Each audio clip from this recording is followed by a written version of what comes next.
రాసి చెప్పడమే ఎవరు. అది చాలా కష్టం అయ్యేది నాకు. అసలు వీటన్నిటికీ మీకు ఎవరు సపోర్ట్ చేశారు? పేరెంట్స్కి నేను వాయిస్ ఫెమినైజేషన్ సర్జరీ అయినప్పుడు చెప్పాం, వాళ్ళకి ఏం అర్థం కాలేదు.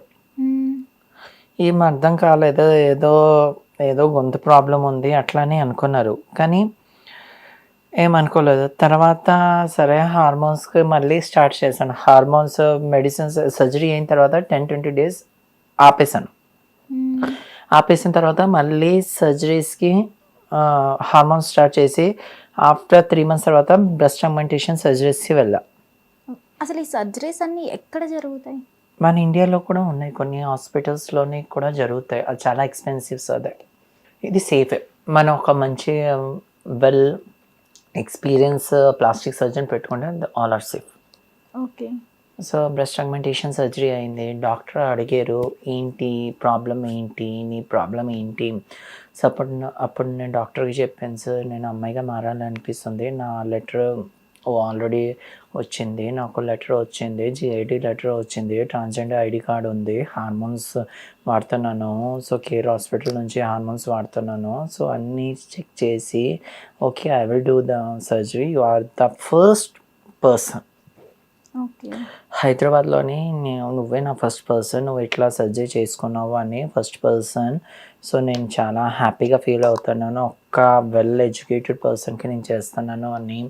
సో అట్లా చెప్పి ఆయన చాలా మోరల్గా చాలా మోటివేట్ చేశారు. సో చేసి ఆ సర్జరీ మా ఇంటోళ్ళకి తెలీదు, భయం అనిపించింది నాకు, ఏమని చెప్పాలో తెలీదు. అప్పుడు బ్రెస్ట్ అగ్మెంటేషన్ సర్జరీ అయిపోయిన తర్వాత కూడా మేల్ అటైర్గానే ఉన్నాను అప్పుడు కూడా నేను. ఇవి మొత్తం ఎన్ని సర్జరీస్? సో నాది బాటమ్ సర్జరీ ఎక్కడైంది అదే నేను మీకు రివీల్ చేయను. సో అదే ఇట్స్ మై పర్సన్. ఓకే. ఇది సర్జరీస్ అంటే మనకి అసలు ఎన్ని సర్జరీస్ చేయించుకోవాలి? అమ్మాయిగా కనిపించాలంటే చాలా ఉన్నాయి సర్జరీస్, చాలా అంటే చాలా చేయించుకోవాలి. సో నోస్ సర్జరీ చేయించుకోవాలి, jaw line correction, cheeks, eyelid surgery, four head అన్నీ ఉంటాయి. సో మనం చెప్పలేం, డిపెండ్స్ అపాన్ దేర్ నీడ్స్. వాళ్ళ ఇండివిజువల్స్కి రిక్వైర్మెంట్స్ ఎలా ఉంటాయి దాన్ని బట్టి. కానీ సర్జరీ ఎంత చేసుకోవాలి అని అనుకుంటే మనం ఒక లెక్కే లేదు. సో అట్లా అయిన తర్వాత నేను మేల్ అటైర్గానే ఉన్నాను. బ్రెస్ట్ అగ్మెంటేషన్ సర్జరీ అయిపోయిన తర్వాత మేల్ అటైర్గానే అబ్బాయిలానే తిరిగాను. సో అబ్బాయిలానే తిరిగితే చాలామంది నోటీస్ చేసేవాళ్ళు నాకు చెస్ట్ అంతవరకు వచ్చింది, మీరు అబ్బాయిగా ఉన్నారు, ఏంటి డ్రెస్ ఏంటి. అప్పుడు ఆఫీస్ వాళ్ళకి తెలుసు, కానీ నేను ఇట్లా చేంజ్ అవుతానని తెలుసు, కానీ అంత అటైర్ చేంజ్ అవుతుంది అని ఎక్స్పెక్ట్ చేయలేదు.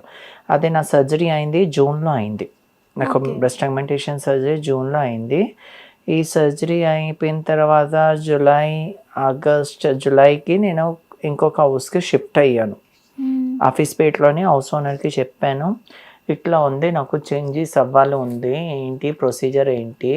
ఆమె ఏమిటంటే నాకేం ప్రాబ్లం లేదు, మీ సింగిలే కదా, అది ఏం ప్రాబ్లం లేదు. ఆమెకి అర్థమైంది, సరే నాకేం ప్రాబ్లం లేదు. సో జూలైలోనే షిఫ్ట్ అయ్యాను హౌస్కి.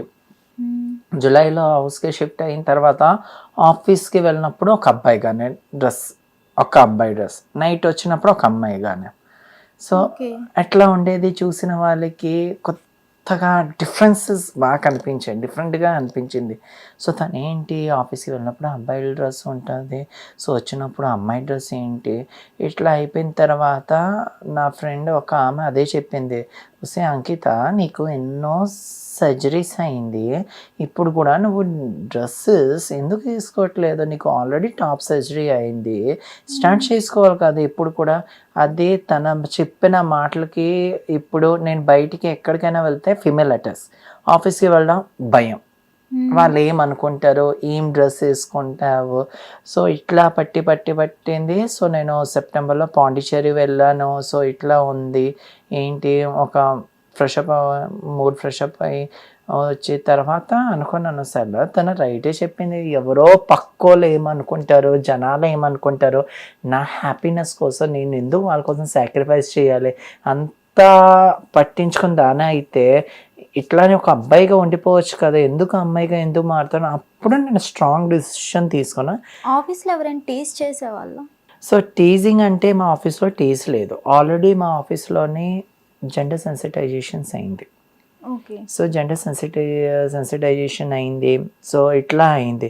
సో అయిపోయిన తర్వాత అయింది, అక్టోబర్లో అయింది. సో నేను డిసెంబర్ నుంచి ప్లాన్ చేసుకున్నాను. సో సో జెండర్ చేంజ్కి వెళ్ళాలి అని, కానీ ఈ పర్టికులర్ టైం అనుకోలేదు, టైం డ్యూరేషన్ అనుకోలేదు. కానీ ఫిబ్రవరి ఎట్లా అనిపించిందో తెలియదు, స్ట్రాంగ్ డిసిషన్ వచ్చేసింది. అవును, జెండర్ ట్రాన్స్ఫర్మేషన్ చేయాలి, అది కరెక్ట్. నేను అబ్బాయిగా ఉండలేకపోతున్నాను, సో అబ్బాయిగా వద్దు, నాకు వద్దు, నేను ఎట్లయినా జెండర్ చేంజ్ చేసుకుంటాను అని నేను ఏం చేశాను, ఫస్ట్గా పెద్దమ్మ తల్లి గుడికి వెళ్ళాను. సో పెద్దమ్మ తల్లి గుడికి వెళ్ళేసిన తర్వాత నేను ఆ డెసిషన్ రైటా రాంగా ఆ కాయిన్ బట్టి నేను చూసాను. సో కాయిన్ స్టాండ్ అయింది. ఓకే. సో కాయిన్ స్టాండ్ అయింది. అప్పుడు నాకు అనిపించింది ఓకే, నా డెసిషన్ కరెక్ట్. సో వితిన్ 2 డేస్లోనే ఫ్లైట్ వేసుకొని జెండర్ చేంజ్ చేసుకోవడానికి వెళ్ళిపోయాను. సో వెళ్ళిపోయిన తర్వాత అక్కడ హాస్పిటల్స్, నర్స్ చాలా మంచిగా ట్రీట్ చేశారు నాకు. ప్రతి సర్జరీస్కి నేను సింగిల్గానే వెళ్ళాను, నాకు ఫ్రెండ్స్ ఉండేవాళ్ళు కాదు. సో తర్వాత నేను సింగిల్గా వెళ్ళా. అన్ని సర్జరీస్కి వెళ్తే హాస్పిటల్లో అదే అడిగారు, మీ అటెండర్ ఎక్కడ. నేను అదే చెప్పాను, నాకు ఎవరు లేరు, సో నేను సింగిల్గానే వచ్చాను. సో వాళ్ళు ఓకే, మేము మీ ఫార్మాలిటీస్ అన్నీ ఫిలప్ చేస్తాం. అన్నీ చేసిన తర్వాత వాళ్ళు ఏం చేశారు, ఓకే సర్జరీకి తీసుకొని వెళ్ళారు. ఆ సర్జరీకి వెళ్ళినప్పుడు నాకు భయం అనిపించింది, అమ్మో ఇట్లా ఉంటుంది సర్జరీ అవుతుంది. సో ఆ సర్జరీ అయిపోయిన తర్వాత నా సర్జరీ అయింది.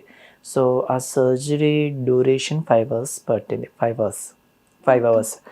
నాతో పాటు గైనకాలజిస్ట్ ఉన్నారు, ఒక plastic surgeon, urologist, okay. Nurses ఇద్దరు ముగ్గురు. సో సర్జరీ అయిపోయిన తర్వాత డాక్టర్ ఏమి ఇచ్చారు, స్పైనల్ కార్డ్లో ఇంజెక్షన్స్ ఇస్తారు మాకు. అవును, ఎనస్థీషియా. ఇంజెక్షన్ ఇచ్చారు. నేను అడిగాను, స్పైనల్ కార్డ్లో ఇస్తే అప్పుడు నాకు లెగ్స్ మూవ్మెంట్ అవుతున్నాయి. నాకు లెగ్స్ మూవ్మెంట్ అవుతున్నాయి, మీరు అన్నారు కదా వితిన్ 5 secondsలోనే ఏం మూవ్మెంట్ చేయలేవు. ఇప్పుడు లేపు చూడండి లెగ్స్, ఏం లేకపోయింది, ప్యారలైజ్ సో కింద నుంచి ప్యారలైజ్ అయిపోయింది. సో నాకు భయం అనిపించింది, మీరు నాకు మొత్తం ఇచ్చేయండి, నేను చూడలేకపోతాను, మీరు ఇట్లానే సర్జరీ చేస్తే నాకు భయం అనిపిస్తుంది, సో వద్దు. అప్పుడు డాక్టర్ ఏంటన్నా, ఓకే కూల్, నేను నీకు ఇంజెక్షన్ ఇచ్చేస్తున్నాను, సో నువ్వు పడుకో.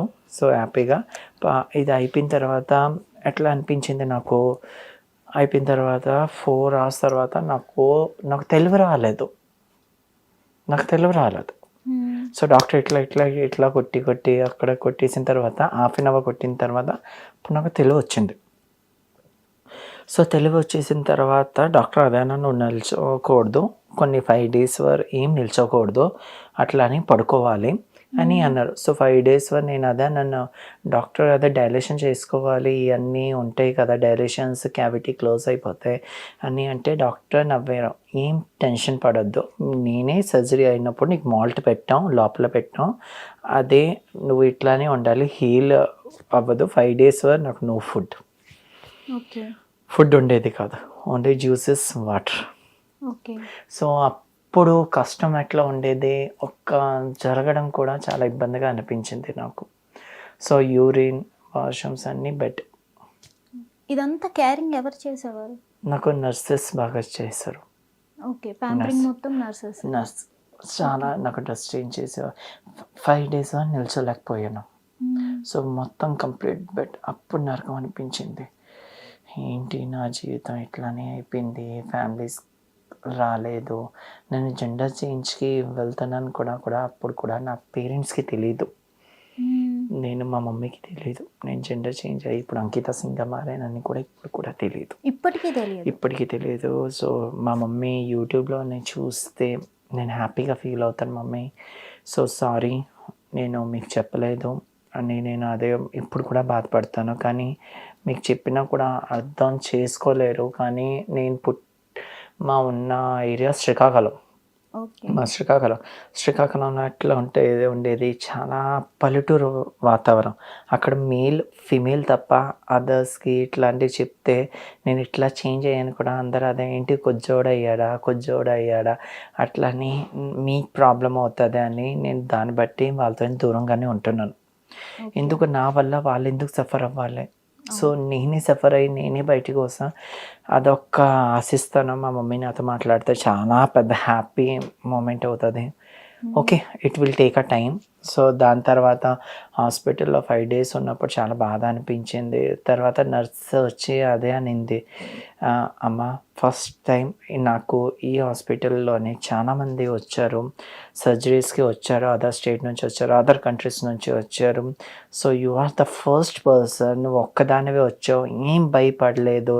డేరింగ్‌గా ఉన్నావు. అన్నీ చేసుకొని గ్రేట్. నువ్వేం చేస్తావు నాకు తెలిస్తే నువ్వు అందరిలాగా కాదు. నేను అదే జాబ్ చేస్తున్నాను. ఒక ఐటీ వావ్! అన్నీ చెప్పి నాకు హ్మ్. చాలా కేర్ టేకింగ్ చేసేది. నాకు తన డాటర్‌లానే ట్రీట్ చేసింది. ఓకే. సో, తన డాటర్‌లా ట్రీట్ చేసిన తర్వాత ఆఫ్టర్ 5 డేస్ తర్వాత నాకు నడవమని చెప్పారు. హ్మ్. వాక్ చేయాలి అని చెప్పారు. సో, నాకు వాక్ చెయ్యమని చెప్పారు. నాకయింది సర్జరీ పెరిటోనియం అయింది. పెరిటోనియం. అంటే? సో, పెరిటోనియం వెజినోప్లాస్టీ మనకి కడుపు భాగం నుంచి ఇంటెస్టైన్ నుంచి తీసుకొని లూబ్రికేషన్స్ నుంచి అట్లా చేస్తారు. ఓకే. సో, అది నాకు అప్పుడు చాలా పెయిన్ అనిపించింది. నాకు పెయిన్ అనిపించినప్పుడు నడవలేకపోతున్నాను. అమ్మో! పెయిన్ ఇక్కడ చాలా ఇక్కడ చాలా కట్టి ఉండేది. అంటే ప్రైవేట్ పార్ట్‌ని ప్రైవేట్ చేంజ్ చేస్తారా? ప్రైవేట్ పార్ట్ చేంజ్ చేశారు. సేమ్ ఇప్పుడు ఓకే. అమ్మాయిలకి ఎట్లా ఉంటది సేమ్ అట్లానే. ఓకే. సో, ఫీమేల్‌గానే so, I am complete as a female. So, okay. నాకు చాలా బాధ అనిపించింది. ఎందుకు నడవలేకపోతానో అప్పుడు చెప్పారు. పెయిన్ అయితే ఉంటది. ఒక 1 మంత్ అట్లా ఉంటది. స్టిక్ పట్టుకొని నడిచేదాన్ని. హ్మ్. స్టిక్ నుంచి నడిచినప్పుడు నాకు అయింది. డ్రెస్సింగ్ అయింది. హ్మ్. డ్రెస్సింగ్ అయినప్పుడు చూసారు. Ankita you are getting good shape వచ్చింది. సైజ్ వచ్చింది. గుడ్ షేప్ అండ్ సైజ్ వచ్చింది. Just like as a cis వుమెన్స్‌కి ఎట్లా ఉంటాయి, వుమెన్స్‌కి ఎట్లా ఉంటాయి. నేను అదే అన్నాను. ఇప్పుడు మీరు ఇట్లా ఉంటే కానీ ఈ విషయం నాకు కూడా తెలుసు. హ్మ్. మేము ప్రెగ్నెన్స్ మేము ప్రెగ్నెంట్ అవ్వలేము. పీరియడ్స్ రాదు. అది తెలుసు. నా డౌట్ వల్ల నేను మళ్ళీ డాక్టర్‌కి అడిగాను. ఓకే. సో, అడిగితే ఇప్పుడు చాలామంది ఒక న్యూస్ ఛానెల్‌లో చెప్తారు కదా! ఇప్పుడు ఇట్లా చేంజ్ అయిన వాళ్ళకి కూడా పీరియడ్స్ అవును. వస్తాయా? కానీ పీరియడ్స్ ఏం రావు మాకు. హ్మ్. ఎందుకు రాదు అంటే మాకు ఎస్ట్రోజన్స్ లేదు. మేము ఆర్టిఫిషియల్‌గానే మెడిసిన్స్ తీసుకుంటాం కదా! సో, టెస్టోస్టెరాన్స్ అయితే మేము తీయించేసాం. హ్మ్. టెస్టోస్టెరాన్స్‌లోని అబ్బాయిలకి టెస్టోస్టెరాన్స్ ఉంటే ఏముంటది? సో, బియర్డ్స్ ఇయన్నీ ఎక్కువొస్తది. బియర్డ్స్, మసిల్స్ ఇయన్నీ వస్తాయి. సో, అదే మొత్తం తీసేసి ఒక షేప్ ఇచ్చాం. ఫీమేల్‌గానే షేప్ ఇచ్చి ఎందుకు అదే నువ్వు ఫీమేల్‌గా కన్సిడరబుల్ చేసావు కదా! దాన్ని బట్టి సర్జరీ చేశాడు. ఓకే. సర్జరీ చేసుకున్న తర్వాత నాకు డాక్టర్స్ అదే చెప్పారు. రోజుకి 1 అవర్ మెడికల్ డైలేషన్ చేసుకోవాలి డిల్డో. సో, దానికొక మన so, we call them as artificial పెనిస్‌లని ఒకటి ఉంటది. సో, అంటే మెడికల్ ఏంటి? డైలేషన్స్ ఉంటాయి. ఓకే. సో, పెనిస్ ఆకారంగానే ఉంటది. హ్మ్. సో, అదే ఎవ్రీడే మేము డైలేషన్ చేసుకోవాలి. హ్మ్. సో, ఎవ్రీడే డైలేషన్ చేసుకోవాలి. అది డైలేషన్ చేసుకోకపోతే ఏమవుతది? సో, డైలేషన్ చేసుకోకపోతే ఆ క్యావిటీ ఉంటది కదా! ఆ క్యావిటీ క్లోజ్ అయిపోతది. ఓకే. అది 6 మంత్స్ ఇట్లానే చేసుకోవాలి హ్మ్. డైలేషన్. ఆ 6 మంత్స్ అయిపోయిన తర్వాత మీకు ఇంట్రెస్ట్ ఉంటే, మీకు పార్ట్నర్ ఉంటే ఇంటర్‌కోర్స్ చేసుకోవచ్చు.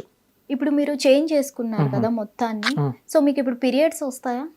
మాకైతే ఏం రావు. పీరియడ్స్ ఏం రావు. Highly impossible. హ్మ్. కానీ దానికొక సర్జరీ ఉంది. యూటరస్ ట్రాన్స్‌ప్లాంట్ చేసుకుంటే మేబీ రావచ్చు. అది చాలా ఓకే. రిస్కీ. ఓకే. అలా చేపించుకున్న వాళ్ళెవరైనా ఉన్నారా? నాకు తెలిసి ఇప్పటి వరకు ఎవరు చేపించుకోలేదు. చాలా రిస్క్ అంటే మాక్సిమం చేసుకోరు. ఓకే. కానీ అదే చేసుకున్నా కూడా వాళ్ళ పీరియడ్స్ ఉంటాయి కదా! హ్మ్. వాళ్ళ పీరియడ్స్ ఎప్పుడు స్టాప్ అయింది. ఆ డేట్ క్యాలిక్యులేట్ చేసుకొని, అట్లా చేసుకొని సేమ్ డోనర్‌గా దొరకాలి. సో, దాన్ని బట్టి చాలా కష్టం. సో, మాక్సిమం ఎవ్వరు వెళ్ళరు. ఓకే. డాక్టర్సే వద్దనేస్తారు. ఒకవేళ అది కూడా చేయించుకుంటే ప్రెగ్నెన్సీ వచ్చే ఛాన్సెస్ ఏమైనా ఉంటాయా? అది చేయించుకుంటే కంపల్సరీగా మీకు యూట్రస్ వస్తాయి, ఎగ్స్ ఏదైనా ఫార్మ్స్ వస్తాయి. అప్పుడు ఛాన్సెస్ ఉంటాయి కదా! ఓకే. అది చేపించకపోవడం వల్లే మీకు ప్రెగ్నెన్సీ రాదు.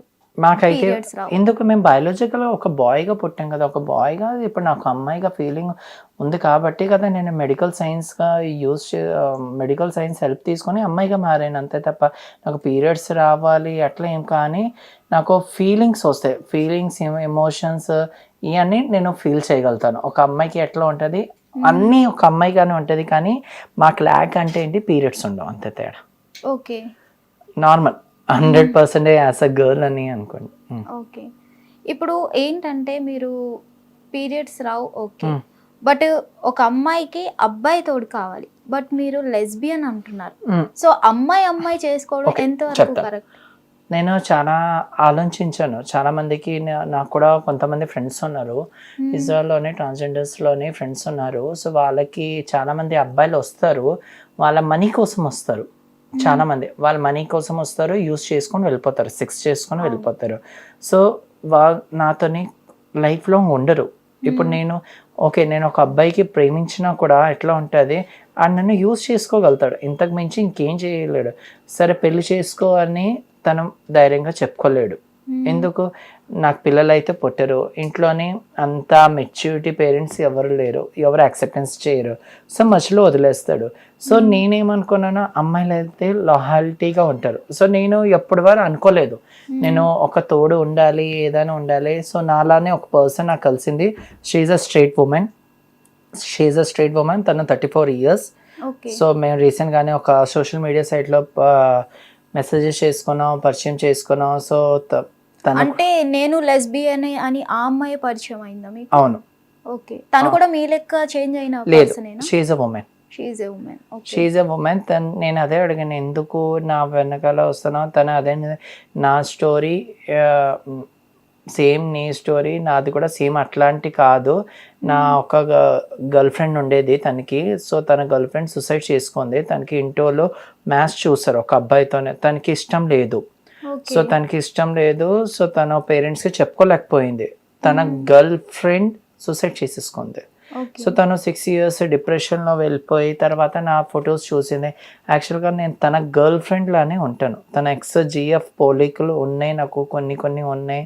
సో దాన్ని బట్టి నాకు ఎట్లా సజెషన్ వచ్చింది తెలీదు, నువ్వు నాతోనే ఉంటే చాలా బాగుంటుంది. సరే నేను కూడా అదే అనుకున్నాను, ఓకే ఇప్పుడు మనం కంటిన్యూ అవుదాం, మ్యారేజెస్ అయితే ఇప్పుడు వద్దు, 2 years మనం అర్థం చేసుకుందాం, ఒక్కొక్కరికి అర్థం చేసుకొని అప్పుడు మ్యారేజ్ చేసుకుందాం. తర్వాత నా యూట్యూబ్లోనే నా ఫ్రెండ్కి చెప్పాను, హుసేన్ మన కూడా ఇండియాలోనే లెస్బియన్స్ కపుల్స్ ఉన్నారా? అప్పుడు తను ఒక యూట్యూబ్లోనే ఒక నేమ్ చెప్పింది, సూఫీ అండ్ అంజలిది. సో సూఫీ అండ్ అంజలి ఇద్దరు లెస్బియన్స్ కపుల్. అంజలి అయితే ఇండియా అమ్మాయి, సూఫీ అయితే పాకిస్తాన్ అమ్మాయి. సో వాళ్ళు కాలిఫోర్నియాలో సెటిల్ అయిపోయి వాళ్ళిద్దరూ ఓపెన్ అప్ గానే మ్యారేజ్ చేసుకున్నాం.